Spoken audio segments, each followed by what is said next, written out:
चलो, हम लोगों ने कल शुरू किया था factors of production. Okay, land, labour खत्म हो गया था, कैपिटल भी हो गया था हमारा। ठीक है, now we are starting with entrepreneur. Okay, यहाँ पे ना एंटरप्रेन्योर का बहुत सारा उन्होंने एक्सप्लेनेशन दिया हुआ है कि उसके फंक्शंस क्या है। ठीक है, उसका जो एरिया है वो एक्चुअल में काम क्या करेगा एन एंटरप्रेन्योर। ओके, वो दिया हुआ है यहाँ पे। Having explained the three factors, namely land, labor, and capital, we now turn to the fourth factor of production, that is entrepreneur. It is not enough to say that the production is a function of land, labor, and capital. There must be some factor which mobilizes these factors. Okay. So basically पहला एक most important चीज हमको क्या मिली कि ये जो तीन factors of production है, इनको इनको mobilize करने के लिए कौन है? Entrepreneur. ओके, देखो, सिर्फ लैंड, लेबर और कैपिटल होके मतलब नहीं है। ठीक है, इनको काम पे लगाने वाला, ठीक है, to employ these resources, who is needed? Entrepreneur is needed. Okay, फिर वो क्या करता है? He combines the all of them in a right proportion, initiates the process of production, and bears the risk involved in it. This factor is known as an entrepreneur. He has also been called as an organizer. Okay, so who is an organizer? Entrepreneur is also called as an organizer. Okay, the manager of the risk taker. But in these days of specialization and separation of ownership and management, the task performed by the manager or organizer have become different from that of an entrepreneur. Okay, while organization and management involve decision making of routine and non-routine types, the task of entrepreneur is to initiate the production work or to bear the risk involved in it. Okay, बार बार घुमा घुमा के वही चीज बोली गई है, लेकिन हाँ एक चीज एक्स्ट्रा क्या बोली गई है कि as this is a era of specialisation. Okay, देखो, हर कोई बंदा हर कोई काम नहीं कर सकता। ठीक है, सपोज मैं अगर एचआर डिपार्टमेंट में काम कर रहा हूँ तो मैं परचेस डिपार्टमेंट में काम नहीं कर सकता, बिकॉज मेरा फुल टाइम डेडिकेटेड है एचआर डिपार्टमेंट को। अगर मैं दोनों काम करने गया तो मुझसे एक भी काम नहीं होगा। ठीक है, ना घर का ना घाट का। ठीक है, तो इसके लिए क्या हो जाता है कि अभी जो मैनेजर्स का काम है वो अलग है और जो एंटरप्रेन्योर्स का काम है वो अलग है। ठीक है, now what are the functions? अब क्या काम है वो देखेंगे हम लोग। ठीक है, initiating business enterprise and resource coordination. ठीक है, देखो, कोई भी एंटरप्राइज या फिर बिजनेस को इनिशिएट करना मतलब क्या? सिर्फ है ना, देखो आपके माइंड में, अब मैंने उस दिन सारे के सारे बिजनेसेस आपको ढूंढने को बोले, वो सिर्फ आपके माइंड में थे। Okay, that businesses were in your head. ठीक है, लेकिन एंटरप्रेन्योर क्या करता है? एंटरप्रेन्योर वही कहलाता है जो उसके हेड में जो बिजनेस है उसको, उसके ऊपर इनिशिएटिव दिखाता है। ओके, इनिशिएटिव दिखा के ही process that business to the next step, और जो रिसोर्सेस लगने वाले हैं उस बिजनेस में उसको कोऑर्डिनेट करता है। ओके, उसको क्या करता है? कोऑर्डिनेट करता है। फॉर एग्जांपल, हम लोग हमारे पिकल मैन्युफैक्चरिंग का जो बिजनेस लेता है, ठीक है, तो क्या होगा? वहां पे हम लोग लैंड को परचेस करेंगे या फिर रेंटल करेंगे या फिर लीज एग्रीमेंट कर लेंगे। ठीक है, हम लोग लेबर हायर करेंगे। ठीक है, लेबर के लिए हम लोग अलग अलग टेक्निक्स यूज करेंगे।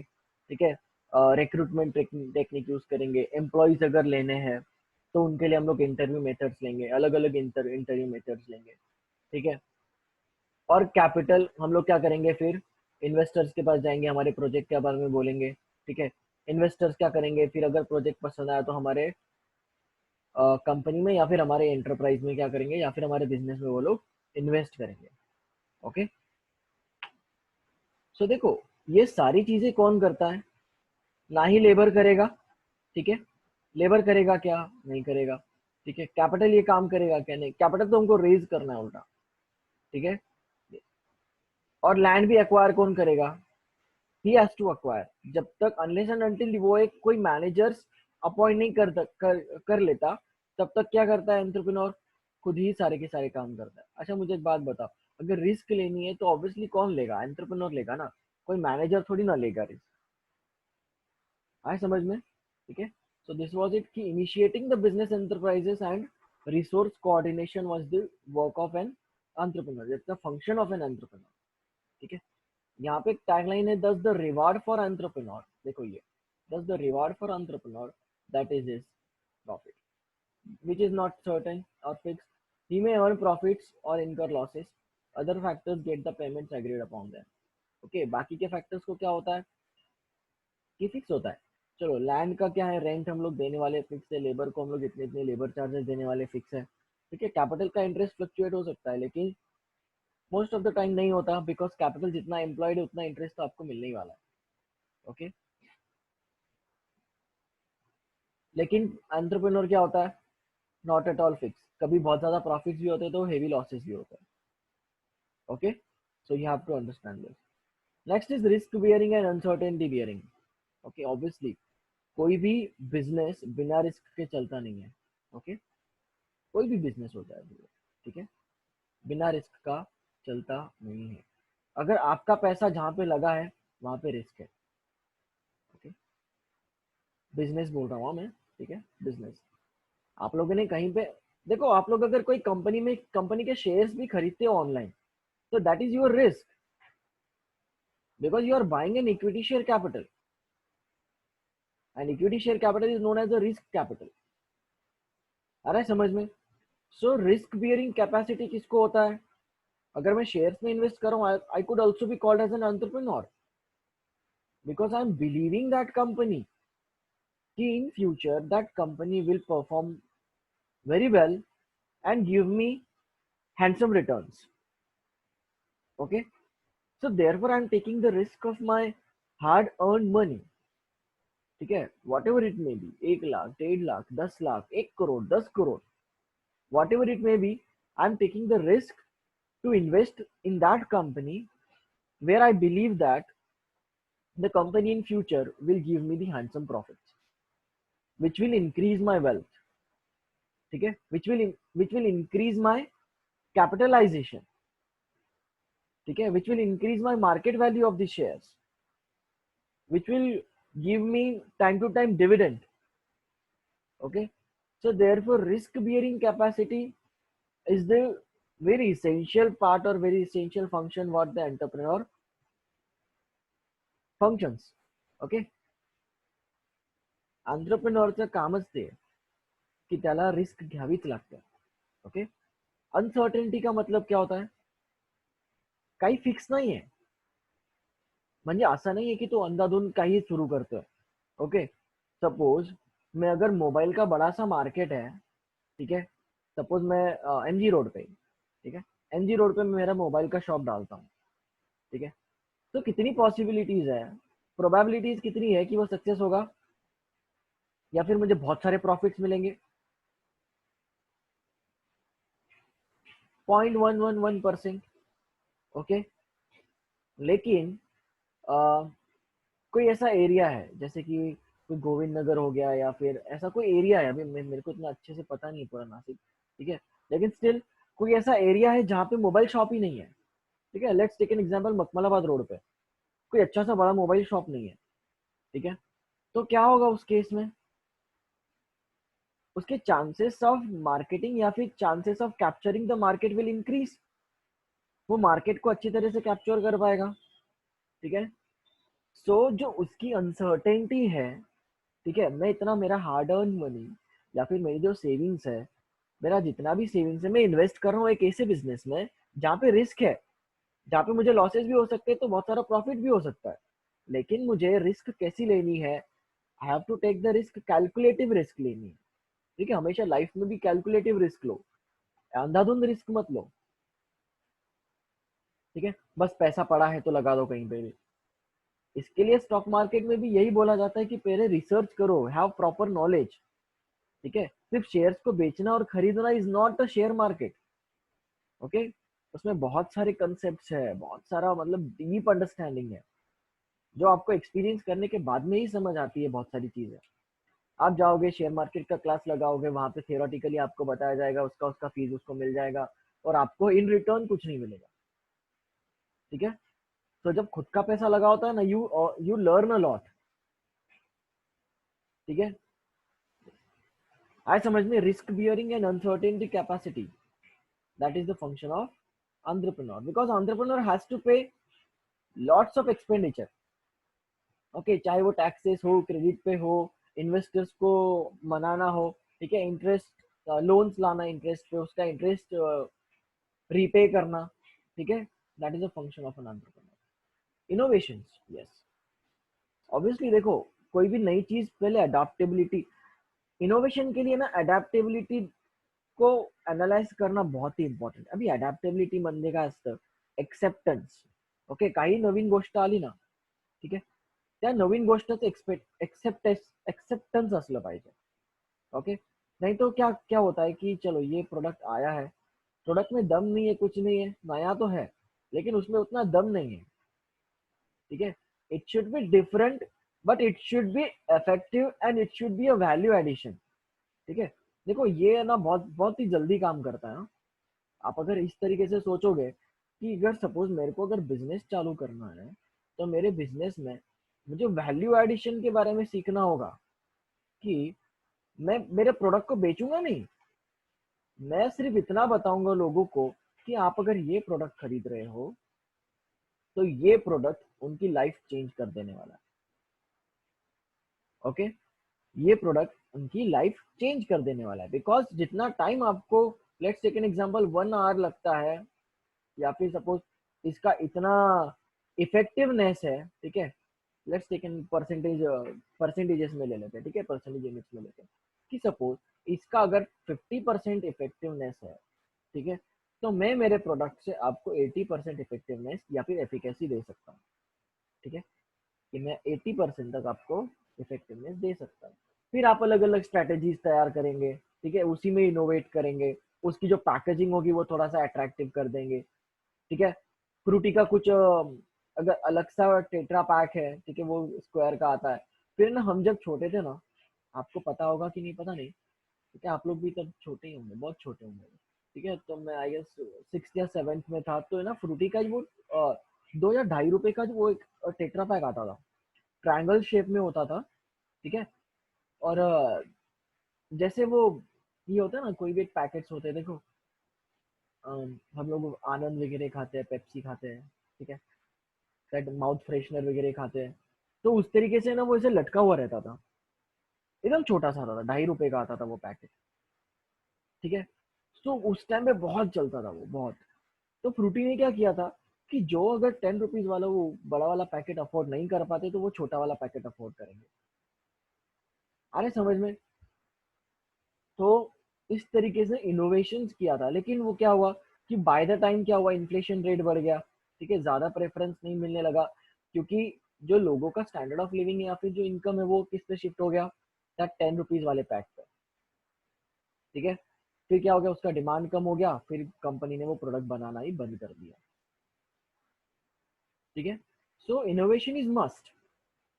अभी सबसे बड़ा एग्जाम्पल है Nokia, okay, everyone knows about Nokia. Nokia सबको पता है, एक ब्रांड है, Yes. ओके, कोरियन ब्रांड है। Yes. सो हुआ क्या नोकिया के साथ में कि नोकिया ने वक्त के साथ बदलना नहीं सीखा, ओके।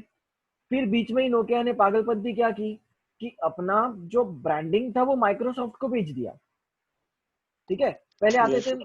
पहले आते थे नोकिया लूमिया के फोन्स, ठीक है, अगर आपको पता होगा तो नोकिया नोकिया के लूमिया फोन्स आते थे, ठीक है। लेकिन ये जो लूमिया ब्रांड ब्रांड है वो किसको बेच दिया नोकिया ने, माइक्रोसॉफ्ट को बेच दिया, ठीक है। भाई जमाना था एंड्रॉइड का, आप लोग यूज कर रहे हो विंडोज का फोन, और वो भी इतना कम स्पीड दे रहा है, ठीक है, और इतने सारे जो कॉमन लोग हैं, ठीक है, ऑब्वियसली उन लोगों को थोड़ी ना ऑपरेट करते आएगा कि विंडोज ऑपरेटिंग सिस्टम, ठीक है। सो ये जो लूमिया ब्रांड था, ठीक है, माइक्रोसॉफ्ट का जो लूमिया ब्रांड था, वो सिर्फ that was only only and only preferred by the corporate world peoples, because they know the importance of that, वो स्प्रेडशीट बोलो या फिर प्रेजेंटेशंस बोलो, ठीक है, वो फटाफट फटाफट उसमें बन जाते थे, लेकिन उसका operating system was not been handle by the local people. हर कोई एजुकेटेड थोड़ी ना है भाई, हर किसी को लैपटॉप चलाना थोड़ी ना आता है, हर किसी को पीसी चलाना थोड़ी ना आता है, कि उन लोगों को पता होगा कि ये इसका फंक्शन ये होता है, वर्ड क्या होता है, मतलब बेसिकली जो फोन्स थे that were based on the Windows operating system, ठीक है, and which was not preferred by the most of an individuals, ठीक है। इंडिविजुअल्स को क्या चाहिए था, ease of access, user friendly interface चाहिए था, ठीक है। So therefore innovation is must in the field of business, ठीक है। बिजनेस मॉडल ऐसा ही बनाओ, ठीक है, जहां पे आपका कुछ तो एक इनोवेशन हो वहां पे, ठीक है। Now what are the objectives of enterprise, okay, and constraint. अभी ऑब्जेक्टिव क्या होता है कि we are going somewhere else, okay, और कंस्ट्रेंट क्या होता है, लिमिटेशन, ठीक है। देखो, कोई बता पाएगा बिजनेस में सबसे बड़ा लिमिटिंग फैक्टर क्या होता है? बिजनेस या फिर लाइफ में हर चीज में एक लिमिटिंग फैक्टर होता है, वो एक कॉमन लिमिटिंग फैक्टर होता है, जिसको एनालिसिस करना बहुत ही इंपॉर्टेंट चीज है अभी से, आपकी एज से। हम तो हालांकि ठीक है ग्रेजुएशन के बाद में समझ में आया कि ये इतना बड़ा लिमिटिंग फैक्टर है कि हमने इस पर फोकस करना चाहिए सबसे पहले। तो कोई बता पाएगा सबसे बड़ा लिमिटिंग फैक्टर क्या है? Yes, anyone?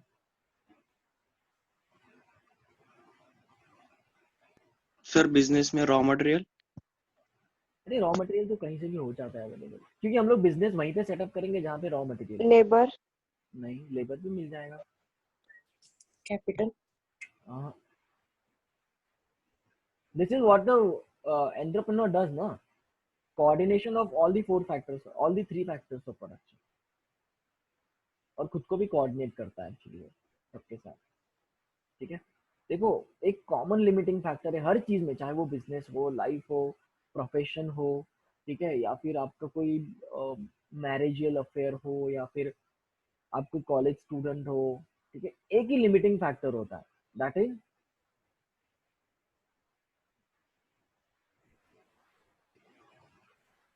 Is the time, ठीक है। Time is the biggest limiting factor that one needs to understand, okay। वक्त चला गया, कुछ नहीं आता वापस, ठीक है। एक बार वक्त चला गया ना, कुछ भी हासिल नहीं होता है, ठीक है। So you need to understand the timings of your life, okay, the timings of your business, ठीक है। मुझे एक बात बताओ, चलो ठीक है, रॉ मटेरियल आपने लिमिटिंग फैक्टर बताया, लेकिन व्हाट इफ अगर हमारा प्रोडक्शन लाइन चल रहा है, ठीक है, रॉ मटेरियल अवेलेबल नहीं है उस टाइम पे, बाद में तो अवेलेबल हो जाएगा, लेकिन व्हाट अबाउट अगर उस टाइम पे रॉ मटेरियल अवेलेबल नहीं, तो क्या करोगे? क्या उखाड़ लोगे तुम लोग? बैठे रहो वैसे ही, ठीक है। सो वक्त पे हम लोगों को क्या करना पड़ेगा? रॉ मटेरियल का स्टॉक मेंटेन करके रखना पड़ेगा, और उस तरीके से हम लोगों को प्लानिंग करना पड़ेगा। अगेन दिस, देखो प्लानिंग क्या है? प्लानिंग ये टाइम की चीज है कि हमारा वक्त पे क्या कंप्लीट होना है और क्या नहीं होना है। आ रहा है समझ में? ठीक है। लेबर का आप कितने घंटे काम कराओगे? 8 घंटे काम कराओगे, 7 घंटे काम कराओगे, 4 घंटे काम कराओगे, आपके हिसाब से, ठीक है। कितने घंटे काम कराओगे? टाइम, टाइम इज इंपॉर्टेंट, ठीक है। कैपिटल, कैपिटल आप लोग कितने सालों के लिए रेज कर रहे हो, ठीक है, borrowed capital, again time, okay. So basically मेरा बोलने का मतलब यही है कि the most limiting factor is the time. अगर आपका टाइमिंग अच्छा हो ना, वो बोलते हैं ना कि वक्त खराब चल रहा है मेरा, ठीक है, वक्त एक्चुअली खराब नहीं होता, हम उसको एनालिसिस ही उस तरीके से करते हैं, ठीक है। तो अंडर एस्टिमेट कर लेते हैं हम लोग टाइम को। So this is the biggest limiting factor of our life, of our business. अभी चलो let's not go into the life, नहीं तो मैं फिर से शुरू हो जाऊंगा, ठीक है। अभी हम लोग फिलहाल बिजनेस के बारे में बात कर रहे हैं। चलो यहाँ तक समझ में आया तुम लोगों को? Initiating the business, risk bearing capacity, innovations, okay, enterprise objective and constraint. ये कंस्ट्रेंट मतलब लिमिटेशन होता है। The standard assumption about the enterprise is that the business activity is carried out with the sole objective to earning the profit. However, in the real world, enterprise do not make decisions based on exclusively on the profit maximization objective alone. Since an enterprise function in the economy, social, political, and cultural environment, its objective will have to be set up in relation to its survival and growth in such environments. देखो, ऋषिकेश ने अगर suppose business शुरू किया, ठीक है, तो सिर्फ और सिर्फ वो प्रॉफिट के बारे में थोड़ी ना सोचेगा, ठीक है। उसने है ना एक गांव में, सपोज निफाड़ में उसने बिजनेस शुरू किया, ठीक है, कि कहाँ पे शुरू किया, निफाड़ में उसने बिजनेस शुरू किया, ठीक है, बिजनेस शुरू भी हो गया, प्रोडक्शन लाइन शुरू है, ठीक है। वो सिर्फ और सिर्फ प्रॉफिट के बारे में सोचेगा क्या? उसकी इंडस्ट्री बहुत सारा पोल्यूशन कर रही है, ठीक है, और लेबर को अच्छे से ट्रीट नहीं कर रही है, ठीक है, वहाँ का पॉलिटिकल एनवायरनमेंट खराब कर रही है, ठीक है, वहाँ के ग्लोबल प्लेयर्स को चीटिंग कर रही है, सॉरी वहाँ के जो लोकल प्लेयर्स है, जो लोकल कॉम्पिटिटर्स है, उनके ऊपर चीटिंग कर रही है, ठीक है, कस्टमर को इल्यूसिव मार्केटिंग कर रही है, कस्टमर को एक्सप्लॉइट कर रही है, ठीक है, लेकिन किसके लिए? Just only to earn the profits, maximisation of profits, इसके लिए। तो चलेगा क्या? ऑब्वियसली नहीं चलेगा। There are some other factors that needs to be understood in the business. Okay, तो कौन से ऑब्जेक्टिव्स हैं? That is an organic objective, the basic minimum objective all kinds of enterprise survive और to stay alive. An enterprise can survive only if it is able to produce and distribute products or services at a price which enables it to recover its cost. If an enterprise does not recover its cost of staying in the business, it will not be in position to meet its obligation to its creditors, suppliers, employees, etc. The result that will force into bankruptcy. Therefore, survival of an enterprise is essential for the continuance of its business activity. Once the enterprise is assured of its survival, it will aim at a growth and expansion. Okay. Organic objective मतलब क्या? तो basic objective है, ठीक है, कि भाई हम लोगों ने अगर 2 रुपया स्पेंड किया है तो एटलीस्ट हमारा 2 रुपया तो निकलना चाहिए ना, ठीक है, ताकि हमारा जो लायबिलिटी है, देखो लॉन्ग टर्म के लिए हम लोग सोच सकते हैं, लेकिन शॉर्ट टर्म में जब मैंने नया नया बिजनेस चालू किया है, ठीक है, तो एटलीस्ट मेरा जो कॉस्ट है वो रिकवर हो जाना चाहिए। ओके, ये मेरा पहले ऑर्गेनिक ऑब्जेक्टिव रहेगा, ठीक है। Next is economic objective. Profit maximisation is can be treated as an economic objective because most basic assumption made by the economist over the last more than 200 years and is still at the heart of the neoclassical microeconomic theory. This assumption is simple, rational and quantitative and is amenable to the equilibrium analysis. Under this assumption, the firm determines the price and output policy, ठीक है, बहुत ही important policy होती है, सबसे crucial part पे करने वाली, कि प्राइस एंड आउटपुट पॉलिसी क्या हो, ठीक है, इतना हम लोग आउटपुट निकालने वाले हैं, इतना हमारा कॉस्ट लगा है, ठीक है, इतने कॉस्ट पे हम लोग टैक्सेस ऐड करके, हमारी प्रॉफिटेबिलिटी ऐड करके इसका प्राइस हमारा क्या होने वाला है, ठीक है। प्राइस एंड आउटपुट रिलेशनशिप बोलते हैं इसको, प्राइस आउटपुट रिलेशनशिप। ओके, और हम प्राइसेस कैसे तय करेंगे? वो कॉम्पिटिटिव होने चाहिए, सस्टेनेबल होने चाहिए, कॉस्ट रिकवरिंग होने चाहिए, ठीक है, और क्वालिटेटिव होने चाहिए प्राइसेस, अफोर्डेबल होने चाहिए प्राइसेस, ठीक है, and it should maximise your profits, that's it. Okay, फिर इसके लिए हम जैसे फाइनेंशियल एक्सपर्ट्स बैठे होते हैं प्राइसिंग तय करने के लिए, ठीक है, सीएमएस होते हैं बड़े बड़े, जिनके पास बहुत सारा अच्छा एक्सपीरियंस होता है, ठीक है। The definition of profits in economics is different from accountants, ठीक है, जो अकाउंटेंट डिफाइन करते हैं प्रॉफिट, तो इकोनॉमिक्स में वो थोड़ा सा प्रॉफिट अलग सी चीज है। Profit in the accounting sense is the difference between total revenue minus total cost. Obviously cost minus, sorry sales minus cost gives us profit, ठीक है, बचपन में पढ़ा हुआ है हम लोगों ने, ठीक है, sales minus cost gives us profit. Okay, but in accounting the profit considers only explicit cost, while, अभी देखो ये आपकी चीज नहीं है, ये एक्सप्लिसिट कॉस्ट क्या होता है, इम्प्लिसिट कॉस्ट क्या होता है, ठीक है, उसको हम लोग इम्प्यूटेड कॉस्ट भी बोलते हैं, ठीक है। So while economic profits reflects explicit and implicit cost, that is the cost of self-owned factors used by the entrepreneur in his own business. Okay, देखो अकाउंटिंग टर्म्स में हम लोग प्रॉफिट को कैसे कंसिडर करते हैं, कि हम यहाँ पे कंसिडर करते हैं कि भाई देखो हमारा इतना सेल्स है, इतना हम लोगों को कॉस्ट लगा, ठीक है, फिर वो कॉस्ट का भी अलग अलग पार्ट होता है, कि हम लोग फिक्स कॉस्ट कितना है, वेरिएबल कॉस्ट कितना है, ठीक है, इस तरीके से हम लोग उसको पूरा अकाउंटिंग करते हैं, उसको कॉस्ट अकाउंटिंग बोला जाता है। ओके, प्रॉफिट मैक्सिमाइजेशन के लिए कॉस्ट अकाउंटिंग होता है, और this is the main work of what the cost accountants does, ठीक है, सीएमएस जो करते हैं वो यही करते हैं, कॉस्ट अकाउंटिंग करते हैं, ठीक है। लेकिन इकोनॉमिक्स में इस प्रॉफिट को कैसे डिफाइन किया गया है? It is associated with the self owned factors, कि भाई ये एक बिजनेसमैन है, ठीक है, ये ओन कर रहा है all the factors of production, ठीक है। अभी यहाँ पे ये उन्होंने बहुत ही हाई लेवल की चीज दी है कि that is the difference between normal profits and super normal profits. Okay, normal profits include normal rate of return on capital invested by the entrepreneur, remuneration for the labor and reward for risk bearing functions of an entrepreneur. Normal profit, zero economic profit is the component of cost and therefore what a business owner considers as a minimum necessary to continue in the business. Supernormal profits are also called as economic profit or abnormal profit, is over and above the normal profits. It is earned when total revenue is greater than the total cost. Total cost in this case include a reward to all the factors including normal profits. Okay, देखो actually ये normal profits और super normal profits है ना, ये एक graph पे दिखाए जाते हैं। ओके, देखो ये इतना आपका कॉस्ट है, ठीक है,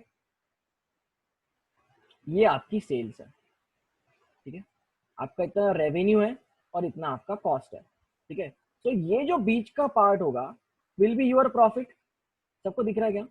वेट, मैं एक काम करता हूँ, मैं आपको उसी पे दिखा देता हूँ, ठीक है, यहीं पे पढ़ लेते हैं, ठीक है।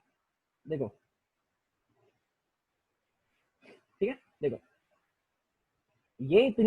ये इसकी इतनी कॉस्ट है, ओके, ये इतनी कॉस्ट है, ये इतनी सेल्स है,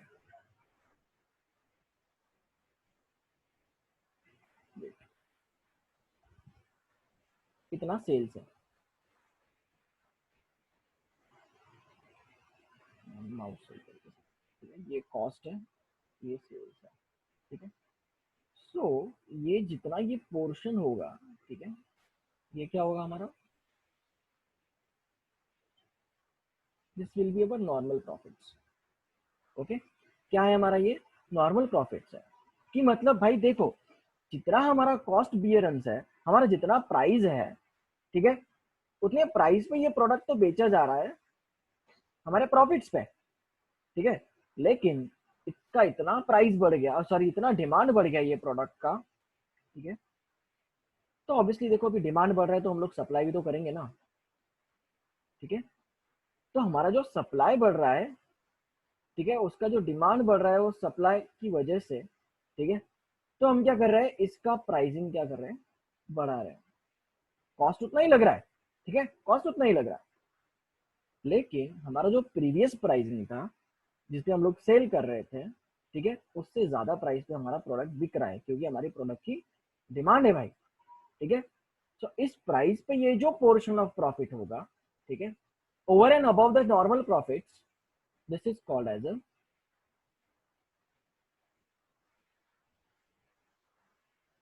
सुपर नॉर्मल प्रॉफिट, ठीक है।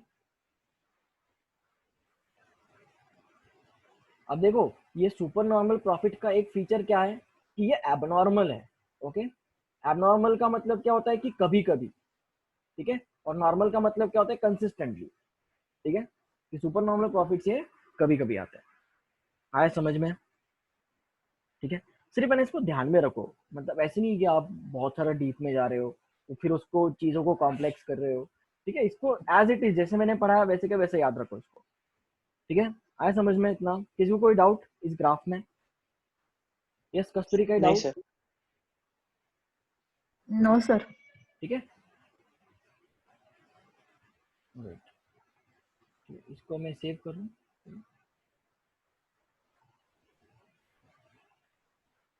इसको सेव कर लेता हूं, yes.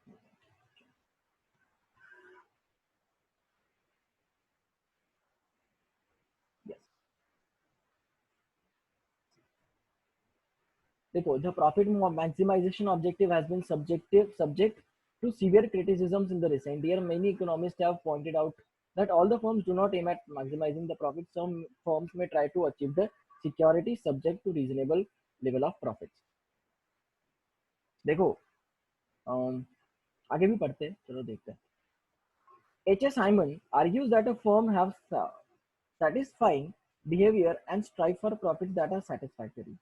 Baumer's theory of sales maximization holds that the sales revenue maximization rather than profit maximization is the ultimate goal of the business firm. He cites empirical evidence for this hypothesis that sales rank ahead of the profits as main objective of the enterprise. He asserts that It is quite a common experience that when an executive is asked about the business, he will answer that his sales have been increasing and talks about profits only as an afterthought. ही होगा. अच्छा, किसी ने ना मुकेश अंबानी का Reliance group के chairman, okay, Mukesh Ambani का interview सुना है क्या? बहुत ही फेमस है, वो Yes. वायरल हो गया था. एक इंटरव्यू बहुत ही वायरल हो गया था कि वो ना जो इंटरव्यू ले रहा था, ठीक है, वो बंदा जो इंटरव्यू ले रहा था, ऑब्वियसली वो बहुत ही अच्छा एक्सपीरियंस बंदा था, ठीक है. सो वो जो इंटरव्यू ले रहा था ना, तो he keeps on asking him कि है ना, how much that quarterly results effect to you, या फिर आप कितना सोचते हो क्वार्टरली रिजल्ट्स के बारे में, या फिर आपकी जो कंपनी की प्रॉफिटेबिलिटी के बारे में कितना सोचते हो. क्योंकि देखो क्वार्टरली रिजल्ट्स वही दिखाता है कि हमारे कंपनी का परफॉर्मेंस कैसा है, ठीक है, कंपनी की प्रॉफिटेबिलिटी कितनी है. तो मेनली प्रॉफिट पे ज्यादा फोकस होता है कि प्रॉफिट आफ्टर टैक्स क्या है, प्रॉफिट बिफोर टैक्स क्या है, ठीक है. उससे फिर कंपनी का एनालिसिस होता है. फिर उसके वो है ना बहुत ही स्टॉक मार्केट को हेल्प आउट करता है, ठीक है. सो बेसिकली मेरा बोलने का मतलब ये है कि मुकेश अंबानी को जब ये पूछा गया कि आप कितना क्वार्टरली रिजल्ट्स के बारे में सोचते हो, तो ही आंसर्ड दैट कि एक्चुअली क्वार्टरली रिजल्ट्स मेरे लिए मैटर ही नहीं करते, ठीक है. मेरे लिए मैटर करता है that is whole and soul, that is the innovation in my business, ठीक है.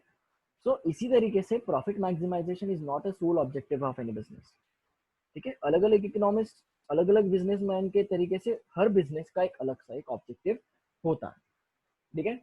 सो यस, बट एक कॉमन सेंस में अगर देखा जाए तो हर बिजनेस यही चाहेगा, प्रॉफिट से भी बढ़कर एक चीज चाहेगा कि हमारी सेल कितनी हो रही है, ठीक है. क्योंकि देखो sale is the root cause of profit maximisation, ठीक है. So we have to focus on our sales, not on the profit maximisation. Okay, आया समझ में?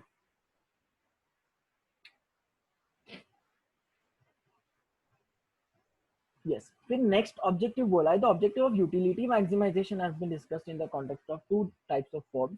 First, in the case of firm owned and managed by an entrepreneur himself, utility maximization implies that in choosing an output level, an entrepreneur owns considers not only the money profits which he will make, but also the sacrifice of leisure which he would have to make in doing the necessary activity for producing that level of output. Second, in case of large joint stock companies, the utility function of managers or executives of these companies includes not only the profits which they earn for the shareholder, but also the promotion of sales, maintaining lavish offices, seeking to have a large number of staff under their supervision. In this case, the manager will maximize his utility by attaining a best combination of profits and the above mentioned are other objectives, ठीक है. Basically यहाँ पे क्या दिया है, utility maximisation. हमने जैसे utility का बात किया था, that want satisfying power of a commodity is called as an utility. कि मतलब अगर मैं जितना इफेक्टिव काम कर रहा हूँ उतनी ज्यादा मेरी यूटिलिटी होगी, करेक्ट. तो एंटरप्रेन्योर अगर खुद काम कर रहा है तो उसकी यूटिलिटी मैक्सिमाइजेशन कैसे करेगा? वो चूज करेगा कि मुझे कितना आउटपुट लेवल प्रोडक्शन करना है और कितना मेरी सेल्स होनी चाहिए. देखो आप कोई भी ऑर्गेनाइजेशन में जाओगे ना, बिना टारगेट के कोई काम नहीं करता, ठीक है. बिना टारगेट के कोई काम नहीं करता है. Remember this, everyone has to achieve the target. आया समझ में? बहुत से आप लोगों ने बहुत बार सुना भी होगा कि टारगेट्स अचीव करने पड़ते हैं हर ऑर्गेनाइजेशन में, ठीक है. तो यूटिलिटी फंक्शन जो ओनर है उसका यूटिलिटी फंक्शन कुछ अलग होगा, जो मैनेजर से उनकी यूटिलिटी फंक्शंस कुछ अलग होंगे, ठीक है. And they are paid for that. Social objectives to maintain a continuous and sufficient supply of unadulterated goods, ठीक है. Obviously unaffected goods, सोशल देखो सोसाइटी को हम लोग अगर गलत गुड्स दे रहे हैं, ठीक है, that would be loss to our business only. क्योंकि हमारी अभी तो डिमांड होगी लेकिन इन फ्यूचर हमारा बिजनेस गिर जाएगा. आ रहा है समझ में? ठीक है. तो इसके लिए sufficient supply of unadulterated goods, तुम लोगों को डिफेक्टिव गुड्स नहीं देने सोसाइटी को. Okay, to avoid the profiteering and anti social practices. हम क्या कर रहे हैं, मार झाड़ के लोगों को कब बोल रहे हैं कि चल गुड्स खरीद, ये वाले गुड्स खरीद, वो वाले गुड्स खरीद, ठीक है. कॉम्पिटिटर्स को हम लोग धमका रहे हैं, ठीक है. तो ये एंटी सोशल प्रैक्टिसेस से हम लोग हमारे प्रॉफिटेबिलिटी इंक्रीज नहीं कर सकते. Okay, to create an opportunity for gainful employment, ठीक है। ऑब्वियसली हम लोगों को अगर बिजनेस करना है तो we have to also provide the employment opportunities, ठीक है। देखो ये एक अलग ही सेटिस्फैक्शन होता है एंटरप्रेन्योर के लिए कि हाँ मैं मेरे अंडर इतने एम्प्लॉयज काम कर रहे हैं, ठीक है, कि मैं एम्प्लॉयमेंट अपॉर्चुनिटी प्रोवाइड कर पा रहा हूँ। I am able to provide an employment opportunity. वो अक्षय कुमार की एड आती है देखो, वो दूध का वो समथिंग वैन टाइप, वैन की एडवर्टीजमेंट है वो, ठीक है, वो जो गुड्स कैरियर होता है ना उसका एडवर्टीजमेंट है। तो वो बोलता है कि अब तक तुम किसी और के अंडर काम कर रहे हो, तो फिर वो अक्षय कुमार को बोलता है, तो नहीं फिर अक्षय कुमार उसको बोलता है कि नहीं मैं अभी किसी के अंडर काम नहीं करता, उल्टा मेरे अंडर दूसरे लोग काम करते हैं, ठीक है। तो ही रन सम मिल्क, वो डेयरी इंडस्ट्री का कुछ तो काम करता है वो, ठीक है। तो वो सबसे पिकअप वैन का एडवर्टीजमेंट है वो, ठीक है। हाँ सर, टाटा इंट्रा का। हाँ exactly. To ensure that the हाँ sir. Enterprise output does not cause any type of pollution, air, water, or light. Obviously, this is a social responsibility. Actually, मैं बोलूँगा कि these are all the responsibilities that has to be fulfilled by an entrepreneur. Okay? Human responsibility क्या है या फिर human objective क्या है कि देखो human is the resource for an organisation. इसके लिए ऑर्गेनाइजेशन में क्या होता है, एचआर डिपार्टमेंट होता है, ह्यूमन रिसोर्स डिपार्टमेंट होता है। देखो उनके पास उनको क्या क्या होना चाहिए, फेयर डील होना चाहिए। ऐसे नहीं है कि आप कोई मैनेजर को 3,000 रुपए पर मंथ की सैलरी पे रख रहे हो, ऑब्वियसली नहीं, ठीक है। आपने एक्सप्लॉइट नहीं करना है अपने एम्प्लॉयज को, ठीक है। हर लेवल के ऊपर एक सैलरी बैंड होना चाहिए, ठीक है। To develop the new skills and abilities, ठीक है। और न्यू स्किल्स एंड एबिलिटीज के लिए उनको क्या करना पड़ेगा, ट्रेनिंग देनी पड़ेगी आपको, ठीक है। उनके बिहाफ पे आप लोगों को एक्सपेंडिचर करना पड़ेगा, ठीक है, ताकि वो अच्छे से काम कर सके ऑर्गेनाइजेशन में। To provide an employment and opportunity to participate in decision making. देखो इट्स एन एम्प्लॉय जिसकी वजह से तुम्हारा बिजनेस चल रहा है, ठीक है। तो एम्प्लॉयज को ज्यादा पता है कि हमारे ऑर्गेनाइजेशन में क्या क्या पॉलिसीज होनी चाहिए, बिकॉज वो एक ग्राउंड लेवल पे काम करते हैं, ठीक है। उनको ज्यादा पता है कि हाँ ये प्रोडक्ट में इतना इनोवेशन होना चाहिए, या फिर हमारे जो डिसीजन हैं सेल्स के वगैरह डिसीजन क्या है, परचेस के डिसीजन क्या है, वो हम लोग मैनेजर्स को नहीं पूछ सकते, ठीक है। हम लोग वो एम्प्लॉयज से रिकमेंडेशन लेके फिर हम लोग डिसीजन लेंगे, ठीक है। To make the job contents interesting and challenging, okay. इस तरीके से उनको जॉब का जो एंटाइटलमेंट है वो इस तरीके से देना है कि वो इनोवेट या फिर इंस्पिरेशन इंस्पिरेटेड रहे, ठीक है, या फिर वो क्या रहे कि सेल्फ कॉन्फिडेंट रहे। हम लोग उनको अच्छा सा वर्क स्पेस एनवायरनमेंट प्रोवाइड कर सकते हैं, रिक्रिएशनल फैसिलिटीज दे सकते हैं, ठीक है। देखो बहुत सारे ऑर्गेनाइजेशन में क्या होता है कि कैरम बोर्ड वगैरह रखे होते हैं, ठीक है, कार्ड्स वगैरह रखे होते हैं कि जब भी उनको मन करता है ना तो वो खेलने को चले जाते हैं, ठीक है। जो लीजर का टाइम होता है ना उनमें क्या होता है कि एम्प्लॉयज का माइंड क्या हो जाता है, रिफ्रेश हो जाता है, और वो they can get back to the work, ठीक है। बहुत सारे एम्प्लॉयज को सिगरेट वगैरह पीने की आदत होती है, तो सिगरेट पीने के बाद में वो रिफ्रेश होते हैं, तो अलग से उनके लिए एक स्मोकिंग जोन बनाया जाता है, ठीक है। फिर नो स्मोकिंग जोन अलग से होता है, कैंटीन जोन अलग से होता है। तो इस तरीके से ऑर्गेनाइजेशन एम्प्लॉयज के लिए ये करता है, ठीक है। इससे क्या होता है, एम्प्लॉयज आर लॉयल, ठीक है, and they are supportive to the business, ठीक है। उनकी वजह से ही बिजनेस चल रहा है। National objectives to remove the inequality of opportunities. ऐसा नहीं है कि हम सिर्फ एक ही क्लास को बिजनेस एम्प्लॉयमेंट अपॉर्चुनिटीज दे रहे हैं, ठीक है, हमारे सिर्फ रिश्तेदारी हमारे बिजनेस में काम करेंगे, ऐसा थोड़ी ना चलेगा। ऑब्वियसली हमारा बिजनेस है, हम डिसाइड करेंगे कि किसको काम देना है किसको नहीं देना है, ठीक है। लेकिन एक कुछ तो नेशनल ऑब्जेक्टिव भी तो होता है, ठीक है, कि we are adding up value to our nation, कि हम लोग किस तरीके के गुड्स दे रहे हैं या फिर किस तरीके का इनोवेशन कर रहे हैं, वो भी बहुत ही इंपॉर्टेंट। नेशनल प्रायोरिटीज, ऑब्वियसली हम लोग बॉम्ब वगैरह मैन्युफैक्चर तो नहीं कर रहे या फिर कोई इलीगल एक्टिविटीज में तो नहीं है, ठीक है। It is our responsibility towards the nation, हमारे बिजनेस की रिस्पॉन्सिबिलिटी है।